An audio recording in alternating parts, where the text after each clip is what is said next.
How to order chicks through Bank of America mobile app. So hello guys, welcome back to my YouTube channel. In this video I'll be showing you how you can easily order chicks from your Bank of America mobile app. So let's get started. So first thing first, just head over to your Bank of America mobile application and make sure you have successfully logged into your account.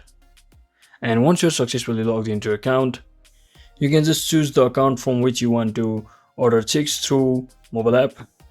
So once you select account, simply scroll all the way down until you see the option that is order checks and deposit tickets option right under the checks section. So simply tap on that option, and once you tap on order checks, you can simply choose the first option that is checks right under the browse more products option. And from over here you can just basically choose the theme for your or background for your checks. So just choose one which suits you, and once you tap on add to cart for that particular check, you can just tap on view cart to proceed to checkout process.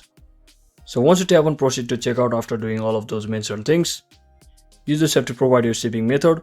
So if there's a known trackable or standard bulk, you can also go for free. So keep that in mind. And once you do all of that, you can just choose your payment method or shipping method. And finally click on submit to actually submit your request for ordering checks in mobile app. So that is it for today guys. I hope this video was informational. If it was, don't forget to like and subscribe. See you on the next one.